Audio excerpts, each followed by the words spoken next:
नमस्कार, मैं हूं विजय शर्मा। स्वागत है आप सभी का हमारे यूट्यूब चैनल सहज ज्ञान में। आज ये डिफरेंशियल इक्वेशन की सीरीज़ का हमारा 10th लेक्चर है, जिसमें आज हम देखेंगे ऑर्थोगोनल ट्रेजेक्ट्री के बारे में। तो चलिए शुरू करते हैं।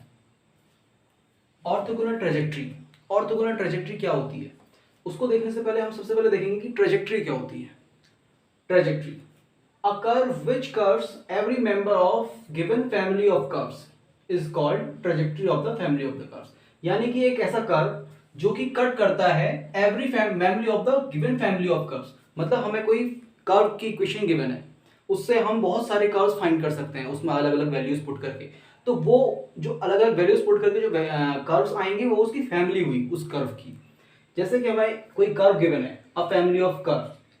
अगर इस कर्व को एक दूसरा कर्व किसी एंगल पर कट करेगा, तो ये जो नया कर्व है जो फैमिली ऑफ कर्व को कट कर रहा है, उसे हम कहेंगे ट्रेजेक्ट्री ऑफ द कर्व। ये ट्रेजेक्ट्री होगी किस कर्व की, जो गिवन फैमिली ऑफ कर्व्स दिया है। अब ये कोई भी एंगल हो सकता है इसको कट करने का।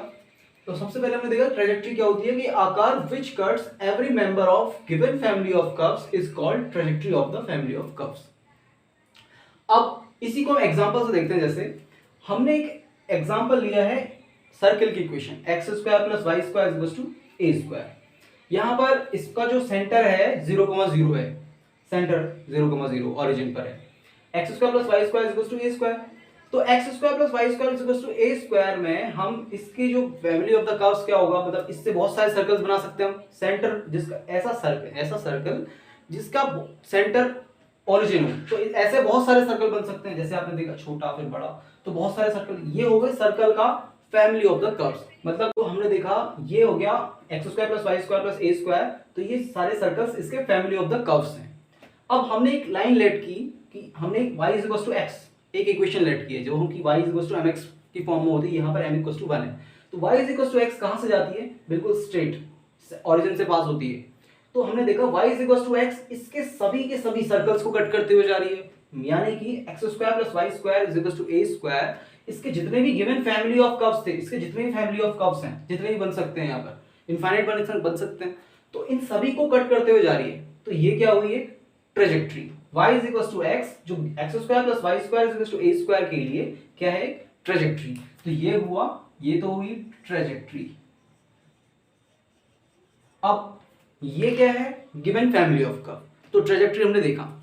अब ट्रेजेक्ट्री कितने टाइप की होती है, ट्रेजेक्ट्री होती है दो टाइप की, ऑर्थोगोनल ट्रेजेक्ट्री और ऑब्लिक ट्रेजेक्ट्री। तो ऑर्थोगोनल ट्रेजेक्ट्री क्या होती है, ऑर्थोगोनल ट्रेजेक्ट्री को देखते हैं। If angle between every member of family of curves and trajectory is 90 degree.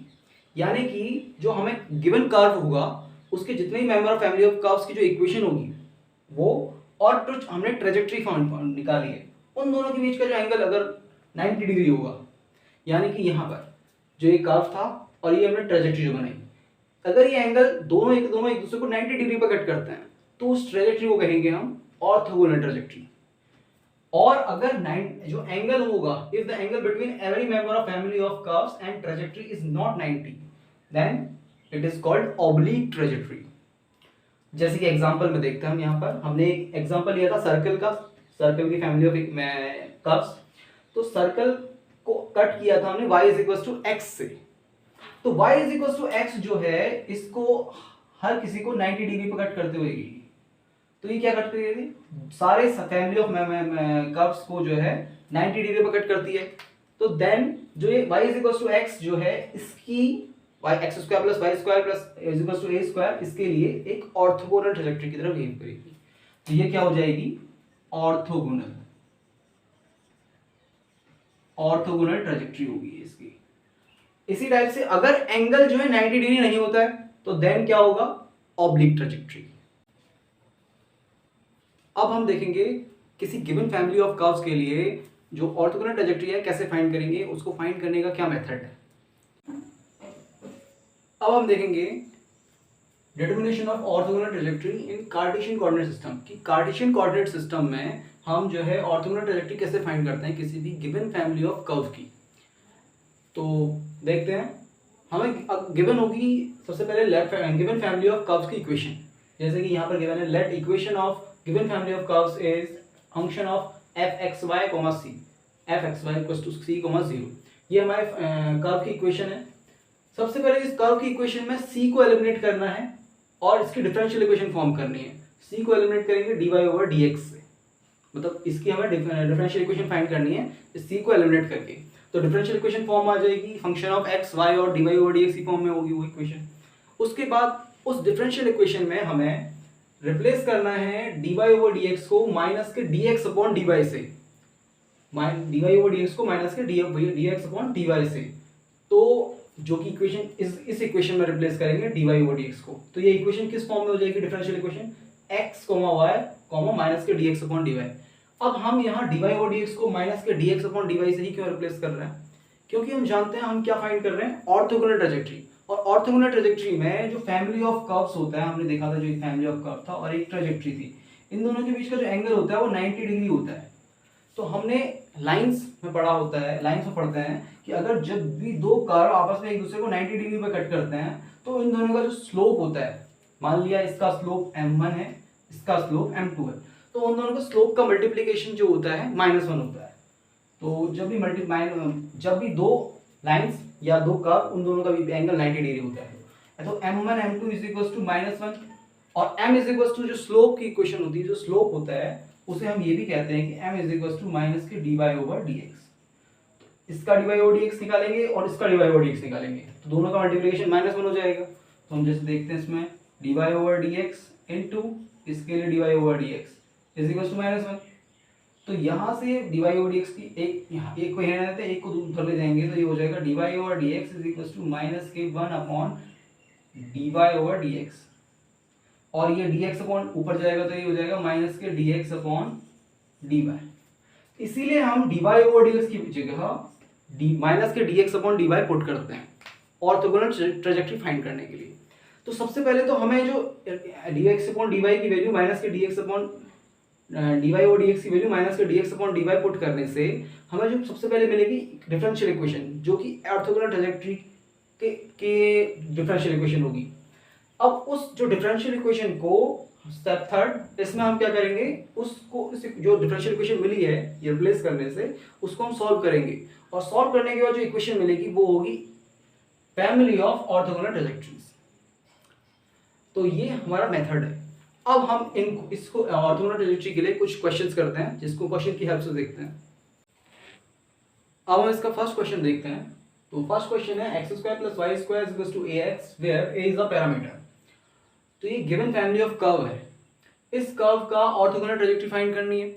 तो सबसे पहले इसमें यहाँ पर a पैरामीटर गिवन है, तो इस पैरामीटर को हम रिमूव करेंगे, इसके डिफरेंशियल इक्वेशन फाइंड करके। तो चलिए करते हैं। सबसे पहले इसको करेंगे differentiation with respect to x, differentiate with respect to x। x का रेस्पेक्ट में डिफरेंशिएट करेंगे तो ये हो जाएगा 2x + 2y dy over dx is equal to a। तो यहां से जो a की वैल्यू आ गई है हमारे पास 2x + 2y × dy over dx, ये हमारे पास जो इक्वेशन है वो गिवन इक्वेशन 1 हो गई, ये इक्वेशन नंबर 2। इस वैल्यू को हम इक्वेशन 1 में पुट करते हैं फ्रॉम इक्वेशन 1 एंड 2। तो इस वैल्यू को हम यहां पुट करेंगे तो ये हो जाएगा x² + y² is equal to a, sorry a की वैल्यू में पुट करनी है, और अब आगे से हो जाएगा x, अंदर वैल्यू हो जाएगी 2x + 2y × dy over dx। तो ये आ गई हमारे पास वैल्यू रिमूव करके। ये इक्वेशन हो गई अब कि x y और dy ओवर dx में। अब इस इक्वेशन में सबसे पहले इसको सॉल्व करते हैं थोड़ा। तो ये हो जाएगा x² + y² is equal to 2x² + 2xy × dy over dx। ये 2x² को हम इधर भेज सकते हैं तो ये हो जाएगा y² - x² is equal to 2xy dy over dx। अब हमें इसका ऑर्थोगोनल ट्रेजेक्टरी फाइंड करने के लिए dy ओवर dx को रिप्लेस करना पड़ता है, किससे, replacing dy over dx bye minus के dx upon dy। dy over dx को माइनस का dx अपॉन dy से रिप्लेस करेंगे, तो रिप्लेस करते हैं y² - x² is equal to ये हो जाएगा 2xy इंटू माइनस के dx अपॉन dy। फिर अब इसका जरा क्रॉस मल्टीप्लिकेशन कर देते हैं, dy इधर आ जाएगा इसमें, तो ये हो जाएगा y square minus x square into d Y is equal to minus के 2xy dx। इसको भी इधर ले आते हैं, तो ये हो जाएगा 2xy dx plus Y square minus x square into d Y is equal to 0। अब हम चेक करते हैं, अब क्या करना है हमें। हमने सबसे पहले इसको डिफरेंशियल इक्वेशन की फॉर्म में बनाया और a को रिप्लेस किया, a को रिमूव किया यहाँ से। उसके बाद हमने dx अपॉन dy को माइनस के dx dy और dx को माइनस के dx अपॉन dy की फॉर्म में इसे रिप्लेस किया और जो इक्वेशन आई है, अब इस इक्वेशन को सॉल्व करेंगे तो हमें ऑर्थोगोनल ट्रैजेक्टरी की इक्वेशन मिल जाएगी। तो अब इस इक्वेशन को सॉल्व करते हैं। सबसे पहले चेक करते हैं, ये m dx plus n dy की फॉर्म में बन रहा है यहाँ पर, m dx plus n dy की फॉर्म इज इक्वल टू 0। तो पहले चेक करते हैं कि क्या ये एग्जैक्ट है या नहीं है। तो एग्जैक्ट होने के लिए क्या होना पड़ता है, एग्जैक्ट होने के लिए del m upon del y is equal to del n upon del x आना चाहिए। तो m का अगर हम x के y के रेस्पेक्ट में डिफरेंशिएट करेंगे तो ये बचेगा 2x इज इक्वल टू, और अगर हम n का x के रेस्पेक्ट में करेंगे डिफरेंशिएशन, इसका तो 0 और इसका करेंगे माइनस के 2x, तो ये हो जाएगा माइनस 2x। ये दोनों इक्वल नहीं है तो it is not exact, not exact. अब एग्जैक्ट तो है नहीं, इसका मतलब इसे एग्जैक्ट बनाना पड़ेगा पहले। तो एग्जैक्ट बनाने के लिए क्या करना पड़ता है हमें, सबसे पहले हम चेक करते हैं कि इससे कौन सा मेथड अप्लाई कर सकते हैं। तो एग्जैक्ट बनाने के लिए फाइंडिंग आईएफ वाला मेथड जो हमने किया था, तो फाइंडिंग आईएफ वाले में हमने 4 टाइप से आईएफ को फाइंड किया था। आईएफ यानी इंटीग्रेटिंग फैक्टर। तो सबसे हमें यहां दिखाई दे रहा है, आप यहां देखेंगे कि m की वैल्यू स्मॉल है और n की वैल्यू बड़ी है, तो हम m को नीचे लिख सकते हैं, जैसे कि हमने किया था 1/m, थर्ड मेथड इसका, फाइंडिंग आईएफ का थर्ड मेथड। आप इसको वीडियो लेक्चर में जाके देख सकते हैं कि हम उसे कैसे फाइंड करते हैं। तो हम सबसे पहले क्या करेंगे, ये जो m वाला पार्ट है इसको नीचे ले लेंगे 1/m और del n upon del x minus del m upon del y की वैल्यू फाइंड करते हैं। अगर इसकी वैल्यू फंक्शन ऑफ y आती है तो हम इसका केवल फंक्शन ऑफ y माननी चाहिए। पहले चेक करते हैं, m की वैल्यू है 1/2xy into del upon del x हमने यहाँ फाइंड किया था माइनस के 2x, और del m upon del y की वैल्यू कितनी है माइनस के 2x, माइनस में आ जाएगा तो ये आ जाएगा हमारे पास 1/2xy माइनस के 4x, तो एक x से x कैंसिल हो गया और 2 से आ गया माइनस के 2/y, जो कि है फंक्शन ऑफ y अलोन, केवल फंक्शन ऑफ y का है, y का फंक्शन है। तो इसका मतलब अब जब ये इसकी value 1/m del n upon del x minus del n upon del y की वैल्यू केवल फंक्शन ऑफ y में आती है, तो देन इसका जो IF होगा, देन इंटीग्रेटिंग फैक्टर जो होगा इसका क्या होगा, e टू द पावर जो फंक्शन ऑफ y आया है वो into d Y.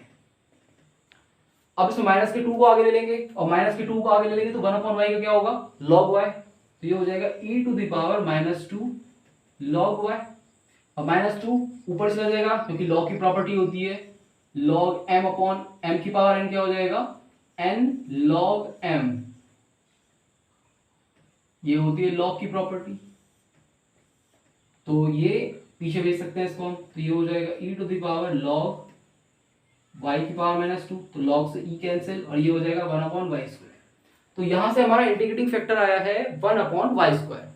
1/y² integrating factor है। नाउ अब हम क्या करेंगे, इंटीग्रेटिंग फैक्टर से जो इक्वेशन आई थी हमारे पास लास्ट जिसे सॉल्व करना था, उसमें हम इंटीग्रेटिंग फैक्टर से मल्टीप्लाई कर देंगे और मल्टीप्लाई करने के बाद ये इक्वेशन क्या बन जाएगी, एग्जैक्ट बन जाएगी।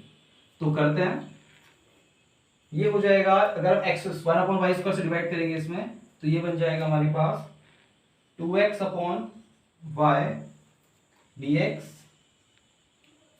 प्लस y² से इसको डिवाइड करेंगे 1, ये हो जाएगा 1 माइनस x² अपॉन y² dy is equal to 0। अब ये इक्वेशन एग्जैक्ट बन गई है। अब एग्जैक्ट बन गई तो इसका सॉल्यूशन क्या होगा, देन द सॉल्यूशन इज इसका सॉल्यूशन होता है यहाँ पर m dx यानी कि 2x अपॉन y dx, यहाँ पर y को एज अ कांस्टेंट ट्रीट करेंगे और n dy में n में केवल वो टर्म लेने हैं जहां पर x नहीं आता है, यहाँ पर तो x आ रहा है तो हम क्या लेंगे केवल y, तो 1 dy is equal to c। अब इसका इंटीग्रेशन करते हैं तो ये हो जाएगा x square upon 2, x square upon 2 और 2 से 2 कैंसिल हो जाएगा, ये 2 है यहाँ पर 2 अपॉन वाई इंटू 2 चल रहा है, एक्स स्क्वायर अपॉन 2 2 से 2 कैंसिल आउट हो गया, प्लस 1 का होगा y is equal to C, LCM ले लेंगे तो ये आ जाएगा x square plus Y square is equal to C Y, which is our required solution. अब हम नेक्स्ट क्वेश्चन देखते हैं। नेक्स्ट क्वेश्चन है A Y square is equal to x cube. तो इसमें यहाँ पर ए इज अ पैरामीटर, तो इसको भी सबसे पहले सेम पिछले वाले क्वेश्चन की तरह करेंगे। सबसे पहले इसका डिफरेंशिएट करेंगे और ए को रिमूव करेंगे, तो करते हैं क्या आएगा इसका differentiation 2ay dy over dx is equal to, इसका आ जाएगा यहाँ पर एक्स क्यूब का 3x स्क्वायर, यहाँ से a की वैल्यू फाइंड करेंगे 3x square upon 2y dy over dx। इस वैल्यू को इक्वेशन नंबर 1 में पुट करेंगे तो फ्रॉम 1 क्या आएगा, a की वैल्यू यहाँ पुट करेंगे तो ये आ जाएगा 3x स्क्वायर और ऊपर y स्क्वायर चल रहा है upon 2y dy over dx is equal to x cube. अब यहाँ पर x की 2 पावर से इसकी 2 पावर कैंसिल और एक y से एक y कैंसिल और क्रॉस मल्टीप्लाई करेंगे तो क्या आएगी ये value 3y is equal to 2x dy over dx।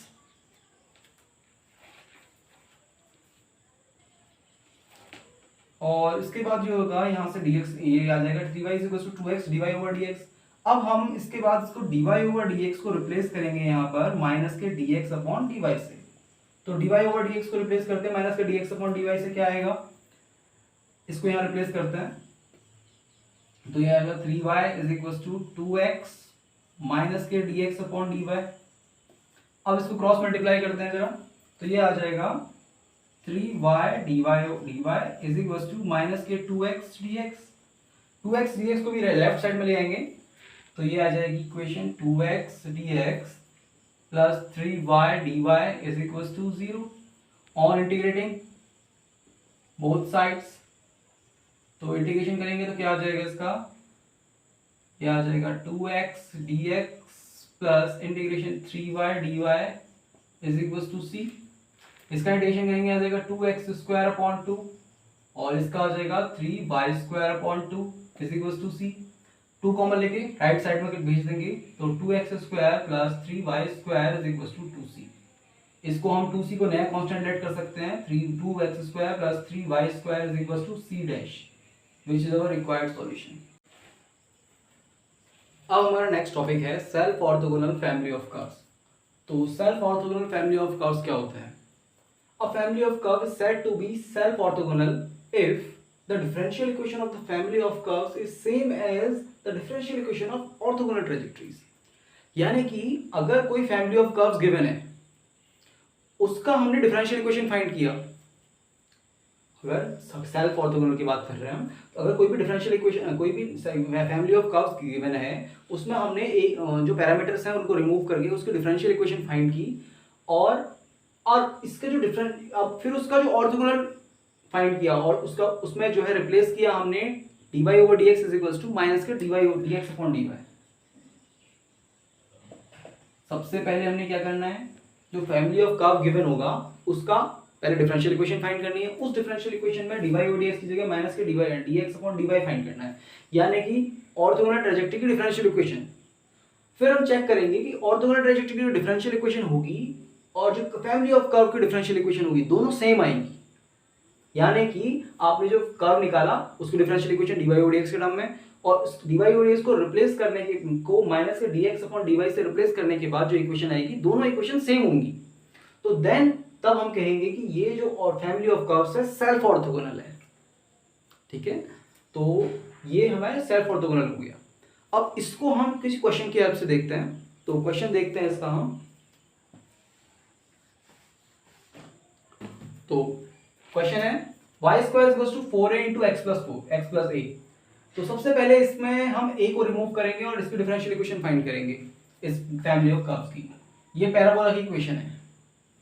तो इसमें हम सबसे पहले इसका डिफरेंशिएट करते हैं, तो ये आ जाएगा 2y dy over dx is equal to 4ax, तो x क्या आ जाएगा 1, तो ये आ जाएगा 4a। ये आ गई 4a की वैल्यू, ये इक्वेशन नंबर 1 है। इक्वेशन नंबर 2, तो फ्रॉम 1 एंड 2 4a की वैल्यू यहाँ पुट करेंगे, फिर यहाँ से a की वैल्यू निकाल के यहाँ पुट करेंगे, तो ये आ जाएगा y square is equal to 4a की वैल्यू है 2y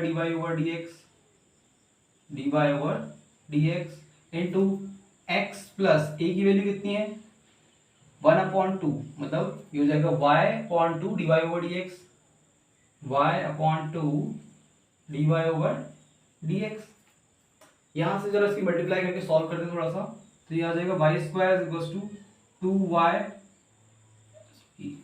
अंदर मल्टीप्लाई कर देंगे तो हो जाएगा 2xy dy over dx plus ये हो जाएगा 2 से 2 कैंसिल हो जाएगा y स्क्वायर और dy ओवर dx का भी whole square, dy over dx का होल स्क्वायर। एक काम करते हैं, यहाँ से एक y से मल्टीप्लाई डिवाइड कर देते हैं सब में, तो ये हो जाएगा y is equal to 2x dy over dx plus y dy over dx का होल स्क्वायर। हमने क्या किया, एक y से सब में डिवाइड कर दिया, तो यहाँ पे सिंगल y हो गया, यहाँ y कैंसिल आउट हो गया और यहाँ पर एक y बचा। तो ये जो इक्वेशन है अभी इस फैमिली ऑफ कर्व जो पैराबोला की है उसकी डिफरेंशियल इक्वेशन है। अब हम क्या करते हैं, यहाँ पर dy ओवर dx को रिप्लेस करते हैं माइनस के dx अपॉन dy से, replacing dy over dx is equal to minus के dx अपॉन dy से। इसको रिप्लेस करते हैं जरा यहाँ पर, तो क्या आ जाएगा y is equal to 2x, इस dy ओवर dx की जगह आ जाएगा माइनस के dx अपॉन dy, फिर प्लस ये आ जाएगा y इंटू माइनस के dx अपॉन dy का होल स्क्वायर। अच्छा, अब ये यहाँ आ गया, हम क्या करते हैं dx अपॉन dy ये यहाँ पर है, इसको हम 1 अपॉन dy ओवर dx लिख सकते हैं ऐसे, माइनस में ये तो प्लस हो जाएगा, तो y इंटू 2x ये भी यही हो जाएगा, इसको हम नीचे ले आएंगे माइनस में 1 अपॉन dy ओवर dx लिख सकते हैं इसको, प्लस सेम ऐसे यहाँ पर y upon dy over dx का होल स्क्वायर। एक काम करते हैं, हम dy ओवर dx का होल स्क्वायर से सब जगह मल्टीप्लाई कर देते हैं ताकि ये नीचे से हट जाए। तो dy ओवर dx को सब जगह मल्टीप्लाई करेंगे तो y into dy over dx का होल स्क्वायर हो जाएगा इज इक्वल टू माइनस के 2x dy ओवर dx हो जाएगा यहाँ पर, और यहाँ पर dy ओवर dx से का होल स्क्वायर से मल्टीप्लाई होगी तो ये कैंसिल आउट, यहाँ बचेगा y। हमने क्या किया इसके बाद dy ओवर dx के होल स्क्वायर से मल्टीप्लाई कर दिया सब में, तो यहाँ आ जाएगा इसका होल स्क्वायर, यहाँ पर एक बचेगा ऊपर और यहाँ पर ये कैंसिल आउट हो जाएगा, केवल y बचेगा। इस वैल्यू को इधर ले जाएंगे तो y की वैल्यू क्या आ जाएगी, y इज इक्वल टू ये इधर आके प्लस में आ जाएगा 2x dy over dx plus के y into dy over dx का होल स्क्वायर। अब आपको देखना है इसमें कि जो इक्वेशन थी हमें गिवन फैमिली ऑफ कर्व की जो डिफरेंशियल इक्वेशन आई थी ये, और dy ओवर dx को माइनस के dx अपॉन dy से रिप्लेस करने के बाद जो ऑर्थोगोनल की डिफरेंशियल इक्वेशन आई थी वो, ये दोनों इक्वेशन सेम है। तो आप देखेंगे ये इक्वेशन इसके सेम है, ये फैमिली ऑफ कर्व की डिफरेंशियल इक्वेशन है और ये ऑर्थोगोनल ट्रेजेक्टरी की डिफरेंशियल इक्वेशन है। तो दोनों इक्वेशन जब सेम है तो इसका मतलब क्या है, जो एक गिवन फैमिली ऑफ कर्व है ये क्या है, सेल्फ ऑर्थोगोनल है। मतलब इसकी अगर आप ऑर्थोगोनल ट्रेजेक्टरी फाइंड करेंगे तो सेम इक्वेशन यही निकल के आएगी। इस ऑर्थोगोनल जो ये इक्वेशन है इसको सॉल्व करेंगे डिफरेंशियल इक्वेशन को तो यही इक्वेशन निकल के आएगी। इसका मतलब ये जो है सेल्फ ऑर्थोगोनल है, अपने आप में 90 डिग्री पे कट कर रहा है, तो ये हो गया सेल्फ ऑर्थोगोनल। अब हम देखते हैं next topic, orthogonal trajectories in polar coordinates, कि ऑर्थोगोनल ट्रेजेक्टरी को पोलर कोऑर्डिनेट सिस्टम में हम कैसे फाइंड आउट करते हैं। तो सबसे पहले हमें पोलर कोऑर्डिनेट सिस्टम में ऑर्थोगोनल ट्रेजेक्टरी जो फैमिली ऑफ कर्व की निकालनी होगी वो उस फैमिली ऑफ कर्व की इक्वेशन गिवन होगी f r theta c is equal to 0, जहाँ पर सी पैरामीटर होगा। तो सबसे पहले हम पैरामीटर को एलिमिनेट करेंगे और इसके डिफरेंशियल इक्वेशन फॉर्म करेंगे। इसके डिफरेंशियल इक्वेशन फॉर्म होगी f r theta D R upon D theta में, तो थीटा के रेस्पेक्ट में डिफरेंशिएट होगा। और सी को एलिमिनेट कर देंगे। इसके बाद d are upon D theta को रिप्लेस करना है हमने माइनस के r square d theta upon d r से। पोलर कोऑर्डिनेट सिस्टम में d are upon D theta को रिप्लेस करना है माइनस के r square d theta upon d r से, और जो इक्वेशन किसमें, यहाँ पर, और ये इक्वेशन फॉर्म हो जाएगी इस फॉर्म में एफ आर थीटा माइनस के r square theta upon d r. अब इस इक्वेशन को फिर सॉल्व आउट करना है आपने, और उसके सॉल्व आउट करने के बाद हमें ऑर्थोगोनल ट्रांजेक्टरी मिल जाएगी। तो इसको हम क्वेश्चन से करते हैं। अब हम इसका एक क्वेश्चन देखते हैं कि ऑर्थोगोनल ट्रांजेक्टरी को पोलर कोऑर्डिनेट सिस्टम में हम कैसे फाइंड करते हैं। तो हमारे पास क्वेश्चन है r to the power n sin n theta is equal to a to the power n। इसमें भी हम सेम करेंगे। सबसे पहले इसमें हम इसका डिफरेंशियल फाइंड करेंगे और a को जो a पैरामीटर है यहाँ पर इसको रिमूव करेंगे। तो हम साइन को उधर ले आते हैं, तो ये हो जाएगा r to the power n a to the power n sine यहाँ आ जाएगा अपॉन में a to the power n sine n theta, और इसको हम लिख सकते हैं a to the power n cosec n theta.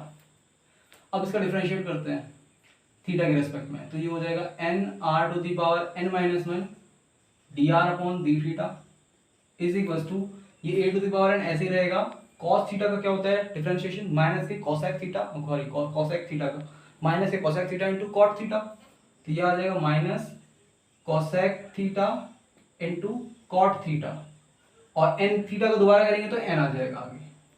अब हम यहाँ से a to the power n की वैल्यू को यहाँ पुट करेंगे, तो a to the power n की वैल्यू क्या आएगी यहाँ से n r to the power n minus one d are upon D theta upon minus ये आ जाएगा n cosec n theta into cot n theta, n से n कैंसिल आउट हो गया। इस वैल्यू को हम यहाँ से वन पे पुट कर देंगे from equation one. Equation one में इसमें पुट करते हैं तो क्या वैल्यू आएगी, r लेफ्ट साइड में तो यही रहेगा r to the power n sine n theta is equal to, right side में जो चेंज हो जाएगा ये माइनस के r to the power n minus one d are upon D theta upon cosec n theta. Cosec n theta को ऊपर ले जाएंगे तो ये हो जाएगा साइन n थीटा, और कॉट को ऊपर ले जाएंगे तो ये बन जाएगा टेन n थीटा।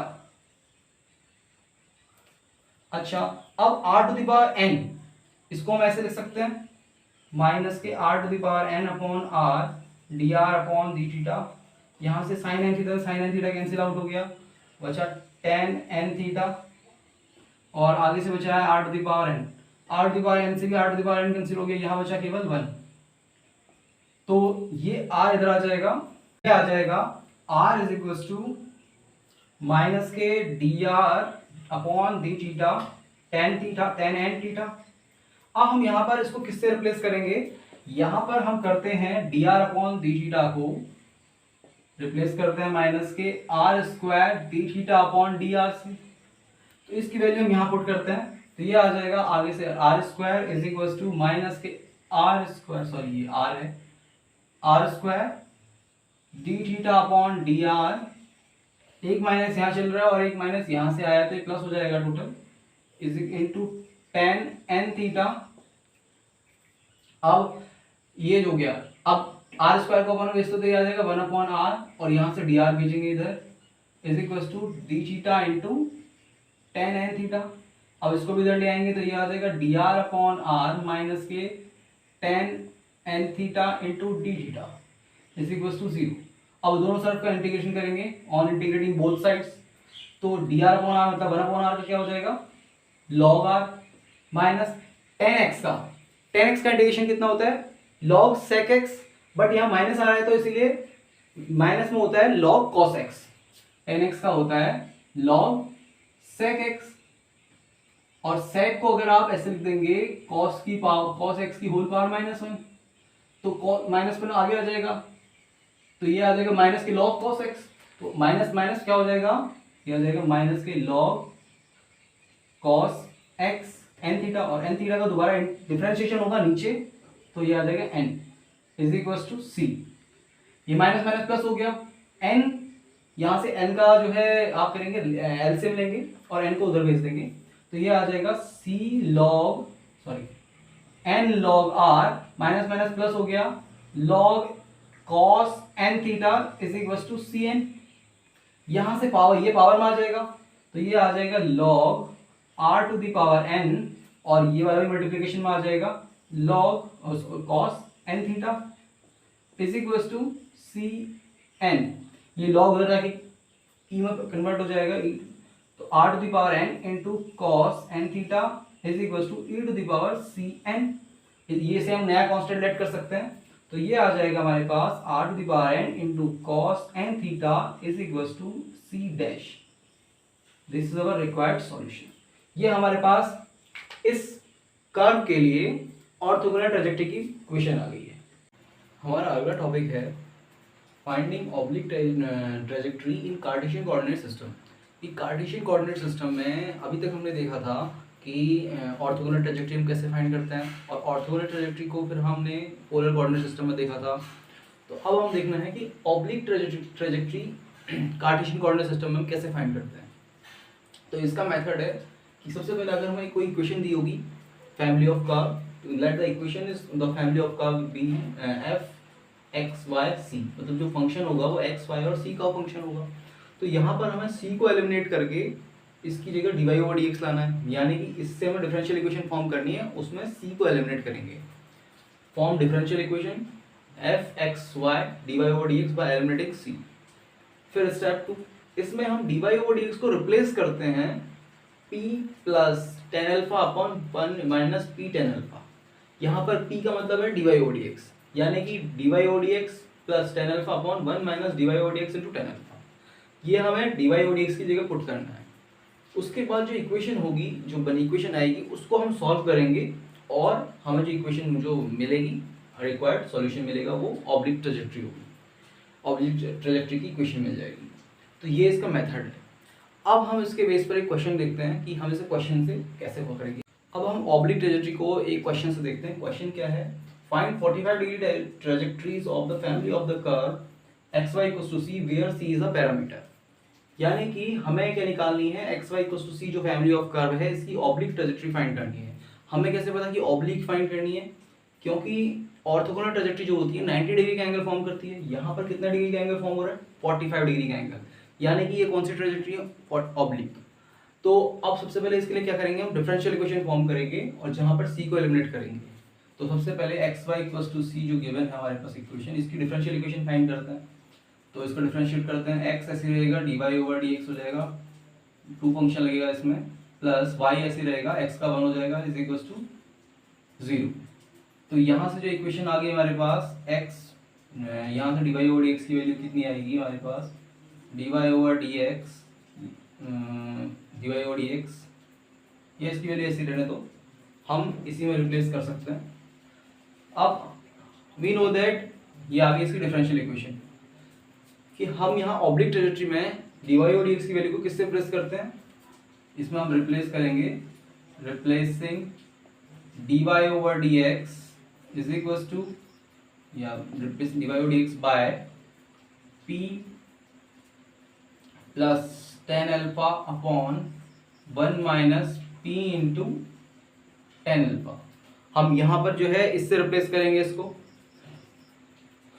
तो इसकी वैल्यू को हम यहाँ पुट करते हैं, देखते हैं क्या आता है, x into p plus tan alpha upon 1 minus P tan alpha. यहाँ पर वेयर आप लिख भी सकते हैं, where p is equal to d Y over D x, ये हम इसका यूज बाद में करेंगे, plus y is equal to 0। यहाँ पर इसकी क्रॉस मल्टीप्लिकेशन कर लेते हैं, तो ये आ जाएगा x p plus tan alpha plus y into 1 minus P tan alpha upon 1 minus P tan alpha is equal to 0। Since we know that angle is यहाँ पर कितना फॉर्म हो रहा है, alpha is equal to 45, alpha 45 put कर दो यहाँ पर, तो ये 10 45 1 हो जाएगा, यहाँ ही 1 यहाँ ही 1, तो ये हो जाएगा x into p plus 1 plus y into 1 minus p, ये जो नीचे वाला पोर्शन है 0 में चला जाएगा तो 0 हो जाएगा, मल्टीप्लाई कर लेते हैं अंदर, तो ये हो जाएगा x p plus x plus y minus y p is equal to 0। वालों को एक साथ ले लेंगे, p कॉमन आ जाएगा, तो ये आ जाएगा x minus y into p और ये दोनों एक साथ हो जाएंगे तो ये हो जाएगा x plus y is equal to 0। अब p की वैल्यू कितनी है हमारे पास, dy और dx, यहाँ पुट कर देते हैं तो कितना आएगा ये x minus y D Y over D x plus x plus y is equal to 0। D x के उधर मल्टीप्लाई कर देंगे और तो ये हो जाएगा x minus y D y plus के x plus y into d x is equal to 0। इसको पहले लिख लेंगे x plus y d x plus के x minus y D Y is equal to 0। ये किसकी फॉर्म बन गई, m D x plus N D Y is equal to 0। सबसे पहले आप चेक करते हैं M D x plus N D y equal to 0 है तो क्या ये एग्जैक्ट डिफरेंशियल इक्वेशन बन रही है या नहीं। एग्जैक्ट के लिए क्या करना होता है, हमें del m upon del y निकालना होता है। तो कितना आएगा del m upon del y, इसका 0 वाई का 1 और del n upon del x find करना होता है एक्स का, तो 1 आ जाएगा। तो दोनों सेम आ रहे हैं तो it is exact differential equation. और एग्जैक्ट डिफरेंशियल इक्वेशन होती है तो इसका सॉल्यूशन कैसे फाइंड करते हैं, एग्जैक्ट डिफरेंशियल इक्वेशन का सॉल्यूशन हम लेते हैं M D X integration of M D x plus N D Y is equal to constant C, और m में कौन से टर्म लेते हैं, treating y as a constant, और n में कौन से टर्म लेते हैं, those terms in which x is not present. तो x वाले टर्म को छोड़ देंगे, तो x को छोड़ देंगे या केवल y आएगा। तो m में लेते हैं integration x plus y d x plus यहाँ पर केवल आ जाएगा माइनस के y d Y is equal to c. तो x का करेंगे तो ये हो जाएगा x square upon 2 plus y का हो जाएगा एक्स वाई, यहाँ माइनस आ जाएगा और यहाँ आ जाएगा y square upon 2 is equal to c. This is our required solution. ये है इसकी ऑब्लिक ट्रेजेक्टरी। तो ये हमने क्वेश्चन किया है ऑब्लिक ट्रेजेक्टरी का। तो आज हमने देखा सबसे पहले कि ट्रेजेक्टरी क्या होता है, फिर उसके बाद हमने देखा कि ऑर्थोगोनल ट्रेजेक्टरी किसे कहते हैं और ऑब्लिक ट्रेजेक्टरी किसे कहते हैं। फिर हमने ऑर्थोगोनल और ऑब्लिक ट्रेजेक्टरी के कुछ क्वेश्चंस किए। तो ये हमारा ऑर्थोगोनल ट्रेजेक्टरी का जो टॉपिक था वो कंप्लीट हो गया है। होप, हम आशा करते हैं कि आपको समझ में आया होगा, और यदि आपको हमारे वीडियोस अच्छे लग रहे हैं तो इनको लाइक कीजिएगा, शेयर कीजिएगा और सब्सक्राइब कीजिएगा चैनल को। और बाकी नेक्स्ट सेशन में मिलते हैं, तब तक के लिए धन्यवाद।